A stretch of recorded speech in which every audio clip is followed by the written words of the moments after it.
శక్తి media ప్రేక్షకులకు నమస్కారం. నేను మీ జర్నలిస్ట్ విక్రమ్. కూటమి గవర్నమెంట్ ఏదైతే ఉందో అక్కడ అమరావతి రాజధానిగా డిక్లేర్ చేసి దాన్ని అభివృద్ధి చేస్తున్నారు. అయితే ఈ అమరావతి రాజధానిని మొన్న నారా చంద్రబాబు నాయుడు గారు వచ్చేసరికి దేవతల రాజధాని అని చెప్పేసి, ఇక్కడ ప్రజలే దేవులు అని చెప్పేసి వారు మాట్లాడారు, వారు కోట్ చేశారు. అయితే దీన్ని ఆ ప్రధాన్ని అమరావతి దేవతల రాజధాని అని చెప్పేసి చంద్రబాబు నాయుడు గారు మాట్లాడితే, ఇక్కడ జర్నలిస్టులు ఉన్నారు దానికి వ్యతిరేకంగా కౌంటర్ ఇవ్వాలని చెప్పేసి వాళ్ళ అశుద్ధాన్ని మొత్తం నోటి నుంచి కక్కడం జరిగింది. ఏమని మాట్లాడారంటే, ఈ జర్నలిస్ట్ అని చెప్పేసి సాక్షి టీవీలో అండ్ ఒక అనలిస్ట్ జర్నలిస్ట్ వచ్చేసరికి కొమ్మినేని శ్రీనివాస్ గారు లైవ్ నడిపిస్తున్నప్పుడు ఒక డిబేట్లో అక్కడ వచ్చేసరికి కృష్ణంరాజు గారు అనేది ఒక అనలిస్ట్ మాట్లాడారు. ఆ మాట్లాడిన దాంట్లో అమరావతిలో వచ్చేసరికి వేశ్యల రాజధాని అని మరి ఒక నీచమైన కూతలు కూశారు. అయితే ఇప్పుడు దీనిపై ఒక సీనియర్ జర్నలిస్ట్ మనకి లైన్లో ఇప్పుడు కాల్ చేద్దాం, మరి ఫోన్ లిఫ్ట్ చేస్తే వారు ఏం మాట్లాడతారో ఒకసారి విందాం. నేను శక్తి మీడియా నుంచి మాట్లాడుతున్నామండి. చెప్పండి సార్, ఇప్పుడు అమరావతి వచ్చేసరికి మనం అక్కడ అమరావతి మహిళల గురించి కించపరిచే వ్యాఖ్యలు అక్కడ కొమ్మినేని శ్రీనివాస్ కానీ ఇంకోటి కృష్ణంరాజు కానీ మాట్లాడుతూ అమరావతి మహిళల గురించి మళ్ళీ మొత్తం ఆంధ్రప్రదేశ్ మహిళలని కించపరిచే వ్యాఖ్యలు చేశారు. అయితే ఈ వ్యాఖ్యల్ని నిన్న మన కొమ్మినేని శ్రీనివాస్ అరెస్ట్ అయ్యారని తెలిసింది. ఇప్పుడు దీని గురించి మీరు ఏమనుకో యాజ్ ఎ జర్నలిస్ట్ గా మీరేం చెప్తారు సార్? అంటే ఇక్కడ ప్రధానంగా చూస్తే అండి, ఒక మనిషి మాట్లాడేటప్పుడు తన మాటల్లోని పదును అనేది జర్నలిస్ట్ వ్యాఖ్యలు అనేది చాలా పదునుగా ఉంటాయండి. ఓకే. కత్తికి రెండు వైపులా పదును ఉన్నట్టు జర్నలిస్ట్ వ్యాఖ్యలకి రెండు వైపులా పదును ఉంటుంది. ఆ పదును అనేది మంచి వైపు వాడాల్సింది పోయి చెడు వైపు వాడటం అనేది ఒక సెక్షన్ ఆఫ్ మీడియా ఏదైతే కనుక సాక్షి అనే కానీ మిగతా కొన్ని ఛానల్స్ కొన్ని ఉన్నాయి, ఆ ఛానల్స్ కానీ వాడుతున్నాయి.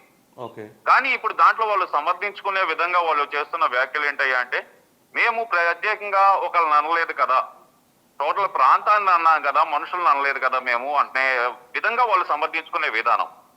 అందున ఒక ప్రాంతాన్ని ఒక సెక్షన్ ఒక వర్గం పీపుల్ మాత్రమే అక్కడ జీవిస్తారు అంటే కనుక వీళ్ళు చెప్పిన దాని ప్రకారం చూస్తే కనుక వాళ్ళు మాట్లాడింది వేశ్యల రాజధాని అని మాట్లాడారు. అంటే ఇప్పుడు దాన్ని ఎలా చూడాలండి? అంటే ఆ ప్రాంతంలో ఉండే వాళ్ళందరూ వేశ్యలు అనుకోవాలా? దాని మీదే జనాగ్రహం అనేది రాష్ట్ర వ్యాప్తంగా చాలా తీవ్రంగా అయితే ఉంది. ఇక్కడ ఇంకో విషయం కూడా గమనిస్తే గనక మనం అతను అరెస్ట్ తోటే ఇంతటితో ముగిసిపోలేదండి. అతను అదేమంటే గనక క్షమాపణలు చెప్పాను నేను అంటూనే అతను తిరకాసు క్షమాపణలు అయితే చెప్పారు. అది ఏ విధంగా చెప్పారంటే గనక అతను, నేను క్షమాపణలు చెప్పడానికి సిద్ధం, కానీ ముందుగా నన్ను ఇంతవరకు ఒక్క మాట కూడా మాట్లాడని మా యాజమాన్యానికి, ముఖ్యంగా వైఎస్ భారతి గారికి అలాగే జగన్మోహన్ రెడ్డి గారికి నా తరపున నా షో వల్ల వాళ్ళకి మనస్తాపం కలిగింది కాబట్టి, మనస్తాపం అంటే గనక వాళ్ళని నిందిస్తున్నారు కాబట్టి ముందుగా మా యాజమాన్యానికి నేను క్షమాపణ చెబుతున్నానంటూ డొంక తిరుగుడు క్షమాపణలు అయితే చెప్పారు. అందులో క్షమాపణ ఎవరికి చెప్పినట్టుందండి? జగన్ గారికి. అది యాంకర్ గా మీరు చెప్పండి, మీకే అర్థమవుతుంది కదా. జగన్ గారికి భారతి గారికి మాత్రమే క్షమాపణలు చెప్పాడు. మరి అమరావతి ప్రాంత రైతులకు ఎక్కడ క్షమాపణలు చెప్పాడండి తను? అవును, ఈ డొంక తిరుగుడు సమాధానాలు ఎందుకు?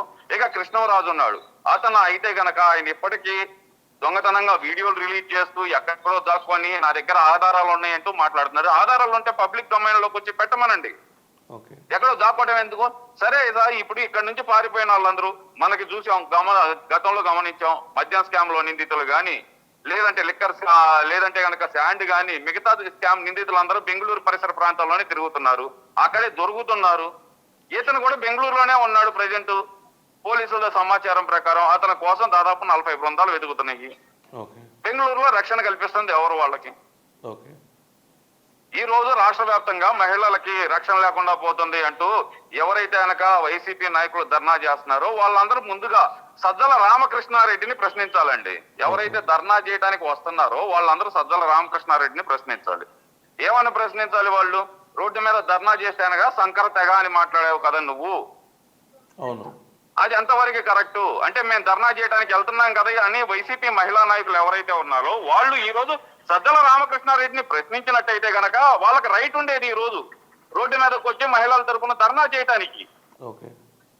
వాళ్ళ సొంత నాయకుడినే కంట్రోల్లో పెట్టుకోలేని వైసీపీ నాయకుడు ఈ రోజు బయటకు వచ్చి రాష్ట్రంలో రక్షణ లేదు అని మాట్లాడటం ఎంతవరకు కరెక్ట్? వాళ్ళ నాయకుల నోటికి ఏమన్నా అద్దు అదుకుంటుందా? అదే అండి.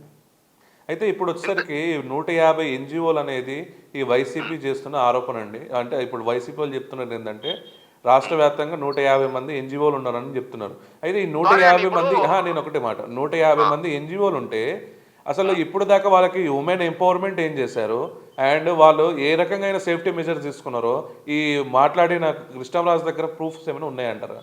అంటే ఇక్కడ ఓవరాల్ గా ఆయన చెప్పింది ఏంటంటే అండి 150 రాష్ట్ర వ్యాప్తంగా అని చెప్పలేదండి ఆయన. ఓకే. ఇక్కడ మీరు మన పరీక్షగా గమనిస్తే కనుక 150 అనేది ఆయన రాష్ట్ర వ్యాప్తంగా ఉన్నాయని చెప్పలా. ఓన్లీ అమరావతి పరిసర ప్రాంతాలలోనే 150 ఉన్నాయి అని చెప్పారు. ఓకే. కానీ ఇక్కడ ఇంకో విషయం ఆలోచిస్తే కనుక రాష్ట్ర వ్యాప్తంగా ఉన్న ఎన్జిఓలు మాత్రమే 105 అండి. అది చిన్నవి గాని పెద్దవి గాని, ఆర్గనైజ్డ్ గాని అన్ఆర్గనైజ్డ్ గాని, ఓకే. రిజిస్టర్డ్ గాని నాన్ రిజిస్టర్డ్ గాని 105 మాత్రమే ఉన్నాయి ఓకే. రాష్ట్ర వ్యాప్తంగా. వీళ్ళు చెప్తున్నట్టు కృష్ణా గుంటూరు జిల్లాల్లో కలిపి మొత్తం ఓవరాల్ గా ఉంది 7 ఎన్జిఓలు మాత్రమే ఉన్నాయి. ఓకే. అంటే వీళ్ళకి దగ్గర ఉన్న సోర్స్ ఎలాంటి సోర్స్ అనుకోవాలి? టాంపుస్ సోర్స్ అనుకోవాలా, లేదంటే కనుక వీళ్ళకై వీళ్ళు సృష్టించుకున్న సోర్స్ అనుకోవాలా? అదే ఇప్పుడు పెట్టుబడులు వచ్చే టైంలో ఇలా ఎందుకు వీళ్ళు మాట్లాడుతున్నారండి? అంటే ఇప్పుడు ప్రపంచంలోనే అతి పెద్ద రెండో ఇన్నోవేషన్ అండి క్వాంటమ్ కంప్యూటరింగ్. అవును.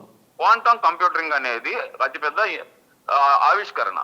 అలాంటిది మన అమరావతి నగరం నడిబొడ్డున మొదలవబోతుంది. విత్ ఇన్ షార్ట్ పీరియడ్ వచ్చే జనవరి కల్లా ఓపెన్ చేయాలని చెప్పి రాష్ట్ర ప్రభుత్వం అయితే చూస్తుంది. అది మొదలైతే గనక దాంతో పాటు గూగుల్ సిటీ అనేది ఇంకోటి 143 ఎకరాలతోటి నిన్నే భూమి కూడా అలొకేట్ చేశారు, వాళ్ళకి ల్యాండ్ కూడా అలొకేట్ చేశారు. ఇలాంటి సంస్థలన్నీ అమరావతి ప్రాంతంలో సజీవ సాక్ష్యాలుగా మిగిలిపోతాయి. రాష్ట్రానికి వస్తున్న పెట్టుబడులు గాని రాష్ట్రంలో గాని ఒక రకంగా చెప్పాలంటే కనుక ఉద్యోగుల కల్పన పెరిగిపోద్ది. రాష్ట్ర వ్యాప్తంగా అమరావతి, దేశవ్యాప్తంగా అమరావతి పరువు పెరిగిపోద్ది. దీన్ని ఎలాగైనా తగ్గించాలని ఒకే ఒక నినాదంతో ఈ సాక్షి మీడియా వేదికగా జరిగిన కుట్ర. సరే, దాన్ని కుట్ర అనుకోవడానికి ప్రధాన కారణం ఏంటంటే కనుక శుక్రవారం జరిగిన డిబేట్ ని శనివారం రోజు హై లెవెల్లోకి తీసుకెళ్తే, దాన్ని హై లెవెల్లో అంటే కనుక కేసులు పెట్టేదాకా తీసుకెళ్తే, నిన్న మండే రోజు సజ్జల రామకృష్ణారెడ్డి వచ్చి ఏదైతే కనుక రాక్షసులు, మహిళలను ఉద్దేశించి రాక్షసులు, పిచాసులు, సంకర తెగ అంటూ ఆయన వర్ణించిన విధానాన్ని, ఇదంతా దాని వెనకమాల పెద్ద స్క్రిప్ట్ నడుస్తుంది. ముఖ్యంగా దీని లక్ష్యం ఏంటంటే కనుక అమరావతి అభివృద్ధి చెందకుండా ఉండటమే దీని ప్రధాన లక్ష్యంగా కనిపిస్తుందండి. ఇప్పుడు రాష్ట్రం ఇప్పుడు పాలిటిక్స్ పక్కన పెడితే 5 సంవత్సరాలు వీలుంటారో వారుంటారో, ఇప్పుడు ఒక్కసారి ఇప్పుడు క్యాపిటల్ లేకుండా పోతుంది కదా, క్యాపిటల్ని డెవలప్ చేసే దాంట్లో ఇంత కక్షపాటు చర్యలు ఎందుకు, ఇలాంటి రాజకీయాలు ఎందుకు చేస్తున్నారు అంటారు? సరే, ఇప్పుడు క్యాపిటల్ అంటే కనుక జగన్మోహన్ రెడ్డి గారి దృష్టిలో ఏంటంటే 3 అండి. ఇక్కడ ఒక రాజధాని, ఇక్కడ ఆయన దృష్టిలో ఉన్న 3 రాజధానులు. ఆయన ఏదైతే కనుక సౌత్ ఆఫ్రికా మోడల్ అనుకుంటూ సౌత్ ఆఫ్రికాలో ఉన్న పేదరికాన్నే రాష్ట్రంలో వృద్ధి చెందించాలి అనే ఆలోచనతో ఆయన చేసిన విధానం అది సక్సెస్ కాకపోగా, అదేమంటే ఆయన చెప్పేది ఒకటే, డీబీటీ ద్వారా 2,71,000 కోట్లు నేను పంచాను అని చెబుతున్నారు. సార్, నిజంగానే ఆయన అంత మంచి చేస్తుంటే గనక ప్రజలు 11 అనే తీర్పు ఎందుకు ఇస్తారు సార్ ఆయనకి? అయితే గతంలో మాట్లాడుతూ కూడా నాకు మహిళల ఓట్ బ్యాంక్ అనేది ఎక్కువనే ఉన్నది అని చెప్పేసి జగన్మోహన్ రెడ్డి గారు చెప్పారు. ఇప్పుడు అదే మహిళల్ని ఎందుకు కించపరిచే వ్యాఖ్యలు చేపిస్తున్నారు వాళ్ళు టీవీ సాక్షికి కానీ వారు కానీ? అంటే ఇక్కడ ప్రధానంగా మనం 2 అంశాలు అనేది బేరీజ్ వేసుకోవాలి సార్.